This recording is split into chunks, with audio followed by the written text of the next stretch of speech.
ನಿಮ್ಮ ಕೆಲಸ ನೀವು ಮಾಡಿದ್ದೀರಿ, ನನ್ನ ಕೆಲಸ ನಾನು. ಸಾಹೇಬ್ರ ಹತ್ರ ಬಂದಿಲ್ಲ, ರೆಕಾರ್ಡ್ಗಳು ತಗೊಂಡು ಮಂಡೇ ಬರಬೇಕು. ನನ್ನ ಸಿ ಒ ಸರ್ ಭೇಟಿ ಆಗಿದ್ದೀವಿ. ನಾನೇ ಬಂದಲ್ಲ ನಿಮ್ಮ ಹತ್ರ.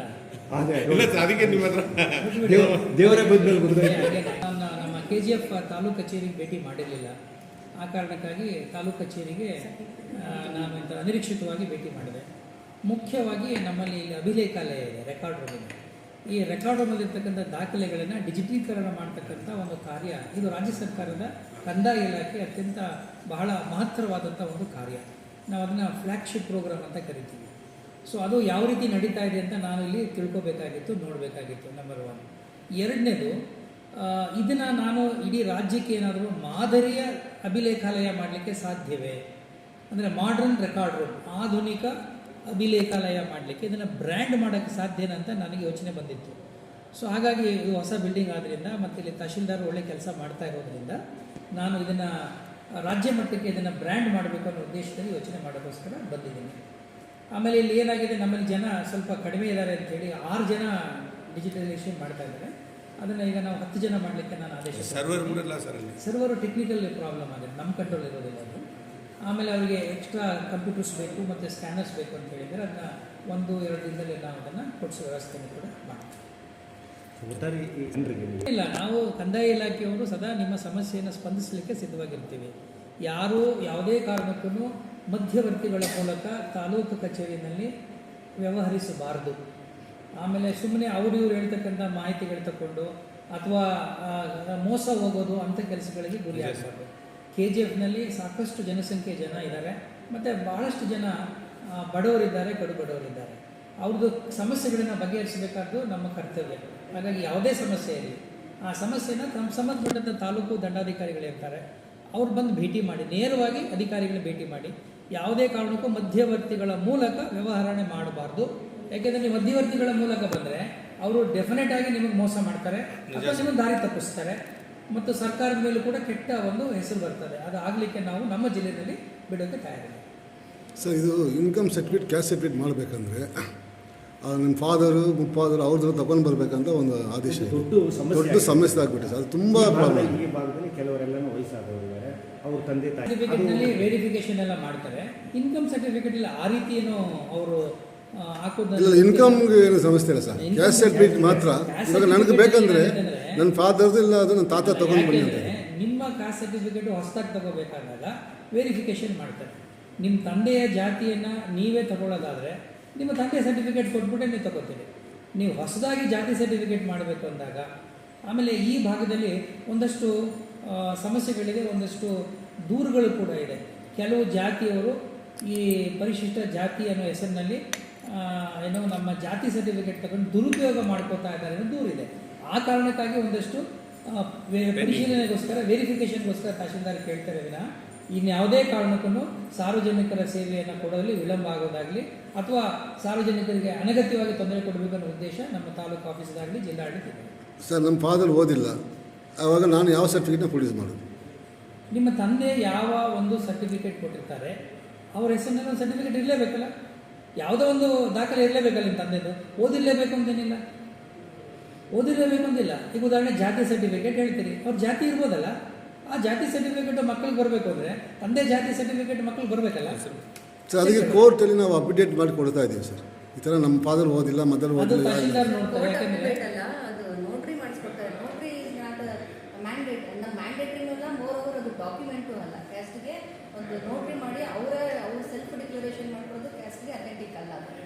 ಸೊ ಜಾತಿ ಸರ್ಟಿಫಿಕೇಟ್ ಕೊಡಬೇಕಾದ್ರೆ ಸಕ್ಷಮ ಪ್ರಾಧಿಕಾರ ತಹಶೀಲ್ದಾರ್ ಇರ್ತಾರೆ. ಸೊ ಹಾಗಾಗಿ ಅವರು ಏನೆಲ್ಲ ದಾಖಲೆಗಳನ್ನು ವೆರಿಫೈ ಮಾಡಬೇಕು ಅದು ವೆರಿಫೈ ಮಾಡಿಬಿಟ್ಟೆ ಅವರು ತೀರ್ಮಾನ ಮಾಡ್ತಾರೆ. ಎರಡು computers, 2 scanners. 2 scanners, yes. Operators extra 4 extra 4 sir. ಈಗಾಗಲೇ ತೊಗೊಂಡಿದ್ದೀನಿ ಸರ್, ಮಂಡೆಯಿಂದ ಬರ್ತದೆ. ಹಾಂ ಸರ್. ಸೊ ಓವರಾಲ್ ನಂದು ಮಾಡ್ತೀವಿ ಸರ್. ಎಷ್ಟಿದೆ ರೆಕಾರ್ಡ್ಸ್, ಎಷ್ಟಿದೆ ಪೇಜಸ್? 21,102 ಪ್ಲಸ್ 17,002 ಎರಡು ಸೇರಿಕೊಂಡು ಅಪ್ರಾಕ್ಸಿಮೇಟ್ ಪೇಜಸ್ಸು. 2 ಫೈಲ್ಸ್ನ ಆ್ಯಡ್ ಮಾಡ್ಕೊಳ್ಳಿ.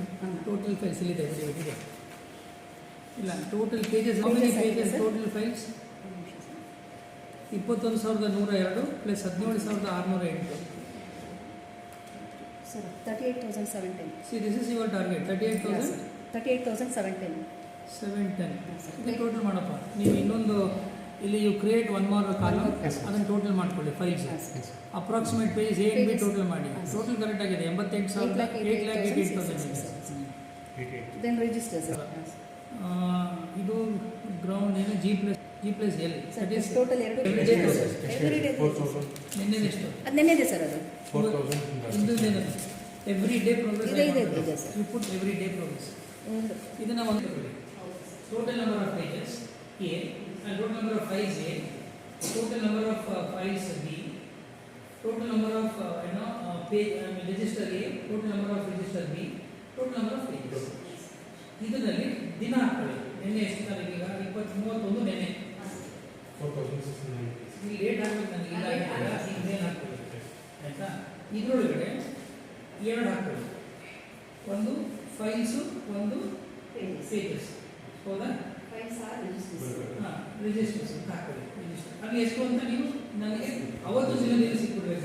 ಏನಾಗುತ್ತೆ ಅಂತ ಏನು ಏನು ಸ್ಟಾರ್ಟ್ಸ್ ಕೊಟ್ಟಿದ್ದೀರ ಅಂತೆಲ್ಲ ನಿಮ್ಮ ಟೆಕ್ನಿಕಲ್ ರೀಸನ್ನಿಂದ ಲೇಟ್ ಆಗ್ತಾ ಇದೆ. ಮಾತಾಡಿದ್ರೆ ನೀವು ಏನು ಹೇಳಿದ್ರು? ಎಷ್ಟೊತ್ತಾಗುತ್ತೆ? ಈಗ ಹೇಳಿದ್ರೆ ಅವ್ರು ಎಷ್ಟೊತ್ತಲ್ಲಿ ಕಾಯ್ಬೇಕು ಜನ? ಸರಿ ಮಾತಾಡಿ, ನೀವು ಮಾತಾಡಿ ಅವ್ರಿಗೆ ಹೇಳಿ. ಅಟ್ಲೀಸ್ಟ್ 1 ಗಂಟೆ ಆಗುತ್ತಾ, 2 ಗಂಟೆ ಆಗುತ್ತಾ? ಅವ್ರು ಬೇರೆ ಕೆಲಸನ ಮುಗಿಸ್ಕೊಂಡ್ ಬರ್ತಾರೆ. ಇದು ಟೌನಿಗೆ ಬಂದಿರ್ತಾರೆ ಅವರು. ಅಕಸ್ಮಾತ್ ಇಲ್ಲ ಅರ್ಧ ಗಂಟೆ ಆಗಿದ್ರೆ ಕಾಯ್ತಾರೆ. ಅರ್ಥ ಆಯ್ತಾ? ಇಂಪಾರ್ಟೆಂಟ್ ನೀವು ಇಲ್ಲಿ ಕೂತ್ಕೊಳ್ಳೋದು, ಅವ್ರ ಕೂಡ ಅಲ್ಲಿ ಕೂತ್ಕೊಳ್ಳೋದು ಹಾಕ್ಬಾರ್ದು. ಅವ್ರು ಅಷ್ಟು ಜನ ಬಂದು ಕೂತಿದ್ದಾರೆ ಅಂದ್ರೆ ನೀವು ಹೇಳ್ಬೇಕು. ಟೆಕ್ನಿಕಲ್ ಇಶ್ಯೂ ಇದೆ, ಅರ್ಧ ಗಂಟೆ ಆಗ್ಬೋದು. ಬಟ್ ನೀವು ಪಬ್ಲಿಕ್ ಇನ್ಫಾರ್ಮ್ ಮಾಡಿ. ಅರ್ಥ ಆಗ್ತಿದೆ? ಎಷ್ಟು ಜನ ನಿಮ್ಮ ಸ್ಟಾಫ್? 3 ಜನ ಆಪರೇಟರ್ಸ್ ಇದ್ದಾರೆ. 3 ಜನ ಆಪರೇಟರ್ಸ್ ಇದ್ದಾರೆ. ಎಷ್ಟು ಬೆಳಿಗ್ಗೆ ಎಷ್ಟು ರಿಜಿಸ್ಟ್ರೇಷನ್ ಆಗಿದೆ? ಒಂದು ಆಗಿದೆ. ನಿನ್ನೆ ಒಂದು 20 ಆಗಿದೆ. ನೆನ್ನೆ ಇಶ್ಯೂ ಇಲ್ಲ. ವೆಂಕಟೇಶ್ ಸರ್ ಕೊಟ್ಟಿದ್ದೀವಿ. ಡಿಕೆಲಿ ಕಂಡೀಷನ್ ಎಲ್ಲಿ ಬರುತ್ತಿದ್ದು? ಬಂಗಾರಪೇಟೆ. ಯೂತಲ್ಲ. ಇಲ್ಲ ಬೇರೆ ಬಂದಿದೆ. ಗೇಜ್ ಹಬ್ಬದ ಹೇಳಿ. ಹೌದು. ಅದನ್ನು ಸಾರ್ ಕಂಟ್ರೋಲ್ ಬರ್ತದೆ. ಏನಾಗಿದೆ ಸರ್? ಅದು ಬಫರ್ ಝೋನ್ ರಾಜ್ ಕಾಲೇಜಲ್ಲಿ ಯಾವುದು ಕನ್ವೆನ್ಷನ್ ಕಾಪಿ ಇಲ್ಲ, ಯಾವುದಿಲ್ಲ. ಮನೆಗಳು ಕಟ್ಟಿದ್ದಾರೆ. ಮನೆ ಕಟ್ಟಿದ್ದಾರೆ. ಮನೆ ಕಟ್ಟಿದ್ದಾರೆ. ಯಾವಾಗ? ಜಸ್ಟ್ ಒಂದು 3 ತಿಂಗಳಾಯ್ತು. ಇದು ಕೂಡ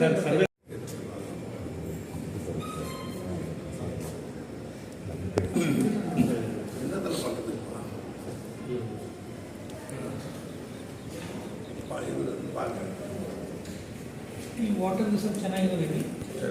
ఏం పని కావాల్సింది మా ఆఫీస్ ರಿಜಿಸ್ಟ್ರೇಷನ್ ಜೊತೆ ಯಾರಿದ್ದಾರೆ? ఎవరు చిన్నారా?